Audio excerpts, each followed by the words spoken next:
Good evening. I'm Kathy Lewis. Tonight we bring you a conversation with 3rd District Congressman Bobby Scott, who is unopposed for re-election. That'll wrap up the conversations with the congressional candidates we've been bringing you over the past 3 weeks. First, though, a conversation with an increasingly endangered species, the undecided voter. The polls show us that anywhere from 5 to 12% of us haven't made up our mind who we'll vote for, even though the election has been a constant thread in the fabric of our civic and media life for more than 2 years. Still, though, the 3 women you'll meet tonight say they just aren't ready to make a decision yet. We're happy to have with us tonight Nay Lamb, who is a marketing consultant from Virginia Beach. Sandra Morse is a municipal worker from the city of Virginia Beach. She also lives there. And while her name is Allison Allred, she isn't really sure whether she's all red or all blue. Allison Allred is a wife, a mother who works full-time outside the home, and she too is from Virginia Beach. Thanks to all of you for being with us tonight. Thanks for having us. You know, I just have to ask the question. We've seen nothing but election coverage for almost 2 years. How, Nay Lamb, how are you still undecided on these questions? Well, I'm certainly undecided because, again, it goes back to what the candidates are telling us, which is not what they are going to be doing, but what the other has done wrong. You know, it's the flip-flop and debates between the different parties. So you would like them to be more focused on what they're going to do instead of downing the other candidate. Right, right. Yeah. Because for me, that is a character judgment. You know, that's what it brings into my perspective. It's you know, how well, I mean, they're not handling it with grace, is what I think. So if they're not doing it now, what are they going to be doing when they're dealing with leaders of nations across the world? And so, yeah, So you're really but you're watching the ways in which they deal with one another, which is interesting. Yeah. Certainly. Sandra Morse, how about you? What is it that you're looking for to make this decision? What haven't you heard yet? Well, the war. Iraq is really important to me. And they each say they have a plan, but I haven't really heard the plan. I don't want to pull out now because we've done some good things there. And a lot of people have lost their lives, and I don't want them to have died in vain. But at the same time, I just don't want to stay forever. Are you concerned because in the wake of this financial crisis, my goodness, the war is practically off the radar screen in every conversation? Absolutely, but we're spending an awful lot of money over there every day. And we need that money at home. So, Allison Allred, how about you? What are the issues that you consider as you make this decision? I think the problem for me is that they present all of their ideas about what they want to do, but I don't understand how they're going to accomplish it and how it's going to affect everyone. That's the problem. I just don't get those answers. So you're skeptical that they can do what they say they're going to do in the financial framework in which we find ourselves at the moment? With that and with healthcare issues and things like that, there's a lot of great ideas, but you know, I want to know, well, why haven't we done that in the past? If it's such a great idea, if it's so easy to do, and if you're going to do it, then how is it going to affect everyone really? Yeah. And then the finger pointing, you know, just that's not what I need to hear about. That's not important to me right now. The questions that have come up most recently have to do with associations. And if everything remains true that we have been seeing so far, and certainly the indications are that these are the kinds of arguments that will probably continue right up until Election Day, how important to you are the associations that the candidates may or may not have with other people? See, my friends have definitely pointed that out with Obama, but if I look at it from a personal level, I need to have different perspectives in my life in order to be able to make the right decision. And so whether they're associated with a bad minister or if it's you know, just another senator, etc., I don't really think that's a bad thing. I mean, you know, just have alternative views. Well, you know, Abraham Lincoln, you know, tried to associate himself with as many people as he could that thought differently than he did, which I think is great. But at the same time, I think with Barack Obama, he's got these radicals that he's known for associating with, and he himself hasn't crossed party lines. And I think maybe if he himself had crossed party lines in the past and done things for the common good, it wouldn't be as important. But for me, it means a lot because he's going that way as well as the people that he's associating with. And so it sounds to me like maybe that you're getting closer to a decision. I'm getting closer, but I still don't see how John McCain is very different from George Bush, and I think that things are not going well, and that we need a change. I just don't know if I have enough faith in Barack Obama. Very interesting. And you voted for George Bush last time. I don't think I'm revealing any big secret there, right? No, I did. Yeah. I definitely didn't want to vote for John Kerry. And, you know, I think it's terrible to vote because you're trying to choose the lesser of two evils, but it's almost like we're forced to do that sometimes. And I just really want to know more about what John McCain wants to do that's different. That's different. I want to know. For you, is this change argument powerful, the separation from the current administration? Well, yes, we do need change, but you know, I'm not 100% sure either that it's not the Democratic House and the Democratic-led House that's causing some of the problems as well. You know. So for you, it's not as clear cut as saying, well, throw the rascals out and choose the other party. Correct. Yeah. You know, plus, you know, Democrats, Barack Obama's plan is going to, taxes are going to go up, which is going to be more money out of our pocket. Although he says they're not. He says they're not, but you can't get more money from nowhere, you know, and Democrats have a history of causing taxes to go up. So it sounds like you're pretty close to a decision as well. I'm getting warm, but I also had this opinion after I heard the vice presidential debate. I thought I had made up my mind. So I'm leaning in one direction, but still not quite there. All right, and so let's talk about the debates for a moment. We've seen a couple of presidential debates. We've seen a vice presidential debate, only one. What did the debates help you clarify anything? I would say that it started to, but then when they brought up the issue of war and then dropping more troops into, let's say, Sudan now. First, Biden said that they would withdraw from Iraq and Afghanistan, and then they would all of a sudden drop them into Sudan. That threw me off, because during the vice presidential debate, I would say that I would start to lean towards the Democratic side. But one little comment like that, and then it throws me right back into neutral. And for both parties to say something where, okay, we're going to put more troops now on the ground in Sudan. Our troops are running out, and we're pulling candidates who are not qualified and sending them overseas. You know, these are our boys. They're not. Yeah, so, men and like, women, right. Yeah. I mean, no one's mentioned the number of people that have died or been injured. A lot of injured people, and I haven't heard. I'm just really surprised that they're not playing on those numbers. Either side isn't. They're not playing on those numbers. And of course, in the recent weeks, we've been very overtaken by this financial crisis.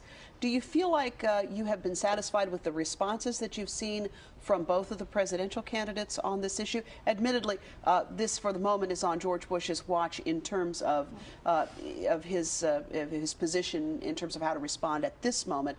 But clearly, whoever steps into that job is going to be dealing with the aftermath of this thing for probably years to come. Are you hearing anything that's helping you make the decision there? No, and this goes back to the fact that it is just politics. I mean, that's what it is. You know, what they're saying the plan is going to be, that's not necessarily what's going to happen. You know, even if we say, oh, I do trust him as a candidate. I really think that he's going to, so I'm going to vote for him.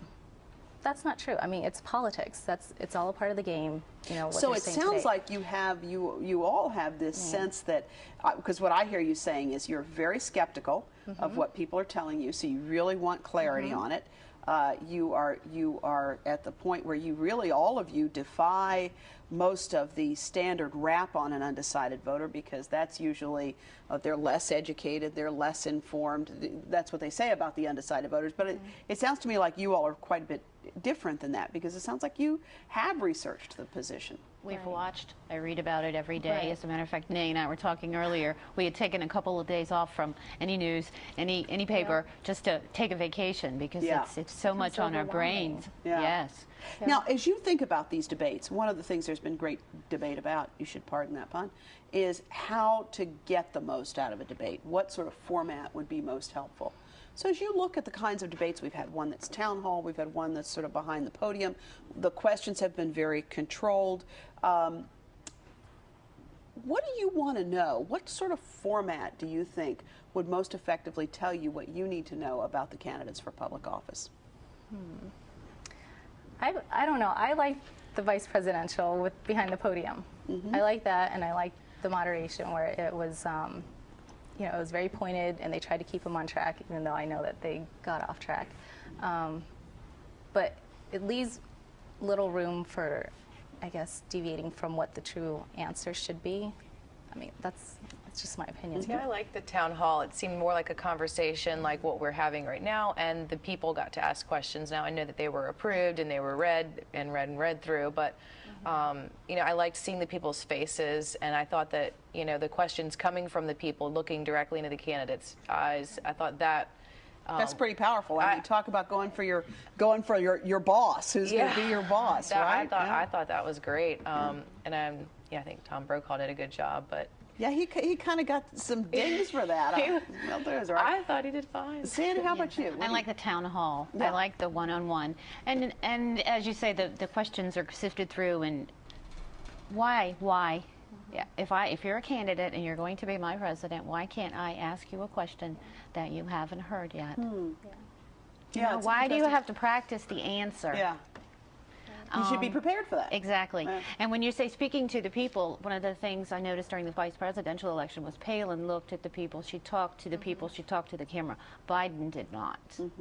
Yeah, that was, I mean, that's what I was thinking about earlier, is their approaches were completely different. Absolutely. Palin was looking right into the camera, and Biden But were you was disturbed going that she did not, and it was very clear that she was not planning to answer when the moderator said, well, here's the question. She said, well, I'm not going to answer that in the way that you or others may want me to answer it. I'm going to go straight to the people. Yeah, why couldn't she give the answer straight to the people? You know, I don't understand why she couldn't do both. And then it was, you know, Biden was just was talking about John McCain the whole time and pointing fingers and comparing him to Bush, as they've been doing. Which I think is why I'm kind of having the problem of deciding what separates the two of them, John McCain and Bush. So that was effective, even though you didn't like it in the debate. It was still effective. I didn't like it, but it was effective. Yeah. But and that's what they say about the negative ads too. Is, you know, we all sit and talk about how much we hate it, and it is odious. Let's face that.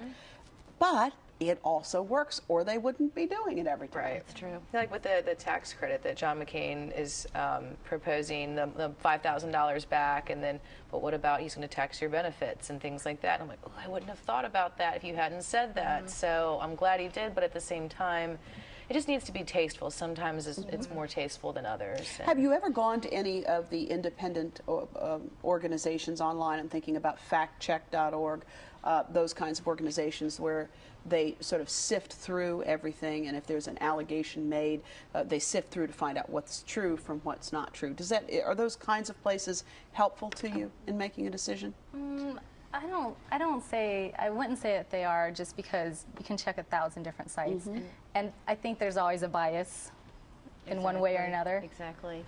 So. You know, the same saying can be interpreted by 15 people, and you get 15 different interpretations. So speaking of 15 different interpretations, I'm guessing that when your friends and neighbors find out that you're undecided, they must be just trying to get you to make up your mind and choose their choice. Oh, absolutely. And I was telling a little story, and I hope it doesn't take but a second, but we went to 7-Eleven. Now 7-Eleven has the little you vote, here's your red cup, blue cup, and I was with a bunch of my friends, and they all went up and knew exactly which cup, and, you know, it was the hardest decision I had to make, because where cup am I going to put my Thank coffee goodness they had the plain 7-Eleven And I cups. saw the Undecided, and I said, that's me. Yeah. They gave me heck all the rest of the way home. Really?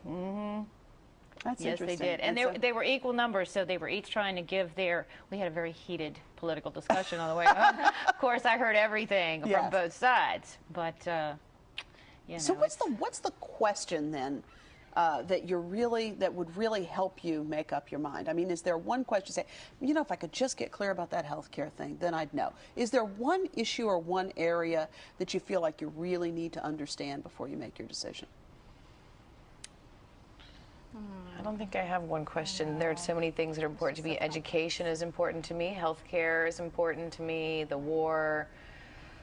There are so many different things. I don't think I have one question. I fear that there are so many people out there who have made up their mind but have not educated themselves. And this is going to be the first time a lot of people vote, and I'm really worried about, you know, do they know why they're voting? Do they really understand? And I think for me, that's a really big fear. And so I think it's really important that I make the right choice, because I have to represent for those who I don't think that they know enough. And so this will be your second election, is that right? And your third. My third. And you're something. I lost count. Jimmy Carter was my first one. So. Fair enough. Fair enough. Now, you told me before we went on the air that you actually had voted for a Green candidate once. And one of the interesting questions that comes up, we don't have so much time left, but one of the interesting questions that comes up is whether, you know, the debates are always featuring the main two-party candidates. Would you like to see some of those other party candidates in those debates? I would actually. Yeah. Yes. I mean, I'm wondering who else is out there right now. If we have to choose between the lesser of two evils, really. Throw some more evils up there, huh?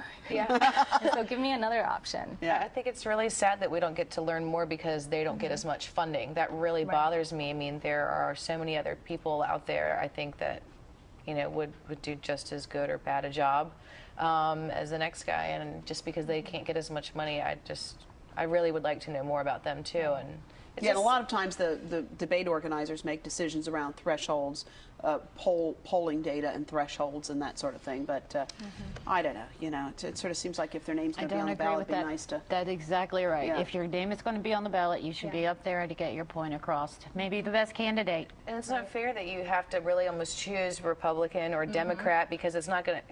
It's not nice. It's not right to say that, but it's really not going to make a difference if you vote in the middle because most people are going to vote for Republican or Democrat. I feel like you'll be tossing your vote away. Yeah, I don't want to throw my vote away. Right. And I have heard that the last time I did vote Green.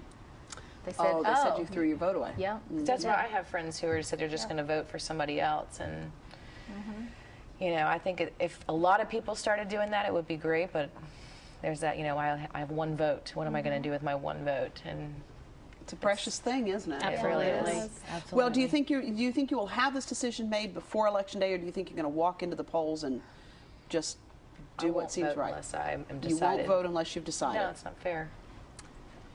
I mean, I'm going to vote, so I would have to choose most of the issues Okay. that I And agree with. make your So decision that's there. right. Exactly. Yeah. Sandy, real quick, I'll have to have a you? pro-con and chart, but I will make up my mind before I get to the polls. Well, I think you all have absolutely defied everything they say about undecided voters because you're very intelligent, you're thinking through the issues, clearly educated and know what you're talking about. So I wish you all great success in making the decision that's right for you. Thanks for being with us tonight. Thank you. Now we turn our attention to the 3rd Congressional District where Democrat Bobby Scott is unopposed.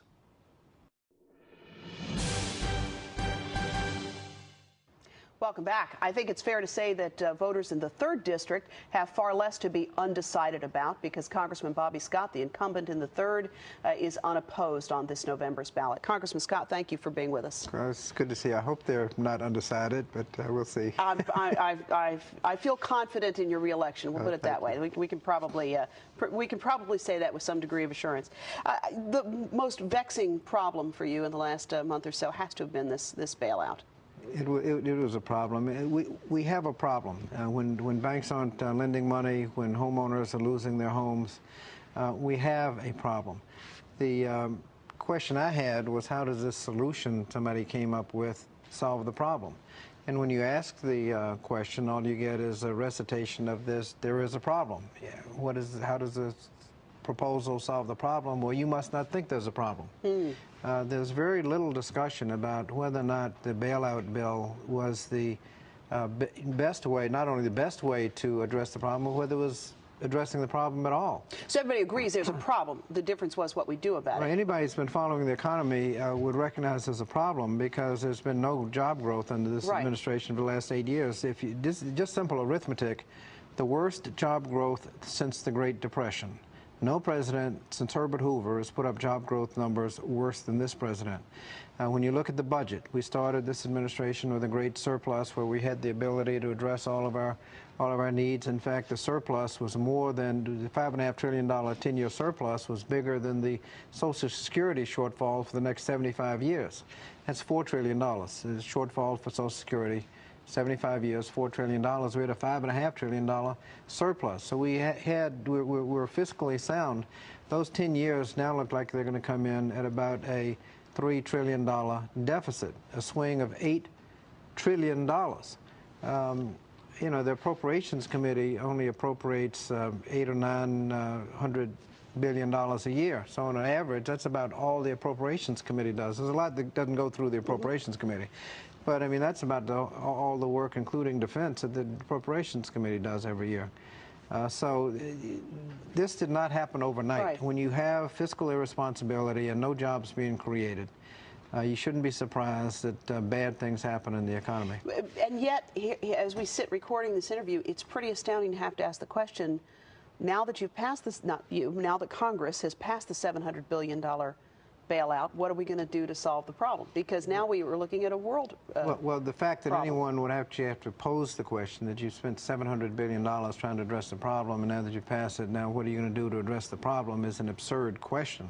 It suggests that maybe you should have thought about how to address the problem before you passed the $700 billion. But Secretary Paulson was saying, look, if we don't do this, the whole economy is going to collapse. We are really in imminent danger. He was very clear and very strong on those points. And I think very irresponsible, because if he had said, if we don't pass this proposal, we'll come up with another one that will be just as good or get at the problem a different way, you wouldn't have the ups and downs in the market that you've had. When the Secretary of the Treasury and the President say, this bill or no bill, or there'll be a total collapse of the economy, then you're in a situation where if you don't pass it, there in fact will be. People would lose confidence. And so they said it, and obviously the markets have gone up and down. So for you then, it's a leadership issue at the end of the day on this issue. Do you feel that there was the time to step back from that brink and say, wait a minute, we all get there's a problem. Maybe this is the solution, maybe it's not. Let's take a week or so to figure it out, or well, 2 weeks or a like month. I said, this problem didn't occur overnight. There are a lot of parts to the problem. For example, banks aren't lending to banks. One of the problems that banks have now is that banks are going broke without any notice. There are programs to deal with this. One is the net worth certificate program, where the FDIC can evaluate a bank's books and say that its net worth, we certified net worth of, say, $100 million. If you lend money to the bank and it goes broke tomorrow afternoon, you can go to the FDIC with the full faith and credit of the United States to save your money. That would allow banks to have confidence going back and forth lending money. And the laws are currently on the books to allow that to happen? They can do that administratively without any legislation. There are things that you can do. We did increase the insurance on your deposits from $100,000 to $250,000. That will discourage runs on banks, which has things. There are things you can do. Accounting. One of some of these mortgage-backed security things are in a situation where there's no market. And the accounting rules require you to what's called mark-to-market, value it on your books at the market value. If there's no market, it may be a valuable asset by any intelligent analysis. It has a certain value. You can should be able to mark to the real value. To whatever it really is. Whatever it really is, not all the way to zero. Part of the problem that creates is that a bank's lending capacity is based on the capital it has in its account. And when you mark down your capital, you're marking down your ability to lend. And all these credit lines people have that banks call and say, we're yanking your credit line because we're already maxed out on our lending capacity. Well, if you can mark to fair value, that puts the capacity back. You could do that for free. Or you could buy the assets and put cash in there at fair value, not an inflated value. And you also said that you were interviewed on the NewsHour, and you talked about the Home Ownership Loan Corporation, something that's already on the books that could have stepped in. It's something we did during the Great Depression. Oh, I see. When the Great Depression, everybody was in homes. We set up this corporation where the government bought loans and made loans to mortgages. And it stabilized home prices. It kept people in their homes. And by the 1950s, when they closed their books, they had made money on the operation. We could do the same thing. There is authority on the books to buy mortgages, but not to really make the loans. We could set up such a thing so everybody could say get a 6% mortgage, and from the government at a reasonable rate, people can pay it. One of the problems people have to understand is that when your next door neighbor is in foreclosure, the value of your house just went down. And so if everybody's the price of everybody's house goes down, then everybody's in trouble, because people will figure, well, I owe $300,000, the house is only worth $200,000, I'm going to walk away. And then you got another house in foreclosure. If you set up a loan program to stabilize the houses, if we're borrowing money at 2 or 3% and you're lending at 6%, the government doesn't have to lose money on the operation. There are a lot of things that you could do that would not cost any money long term. We should have let off with those. rather than start off with $700 billion that really, most of it will not address the problem. You're buying worthless assets from all over the world. That does not put money in the capital accounts of the banks that are having trouble lending. It doesn't stabilize the banks that may be in trouble. So lots to do in the next session of Congress. Well, the next thing to do is just to administer the program so it makes some sense, so we don't waste the $700 billion we've authorized. Well, Congressman Bobby Scott, I wish you tremendous success doing that, because it is certainly a huge problem and one that will be with us for some time, I suspect. Thank you very much for being here. Thank you. And we're back in just a moment. I hope you've had a chance to check out our website at whatmatters.tv. That's where you can sign up for our weekly e-bit, which will let you know what we're working on each week. Believe it or not, life will exist after Election Day, and if there's a subject you'd like to see us focus on after November 4th, send us an email at whatmatters@whro.org. Next week, though, I'm thinking we'll probably continue to talk about the results of Tuesday's election. Thanks for watching. We hope to see you then.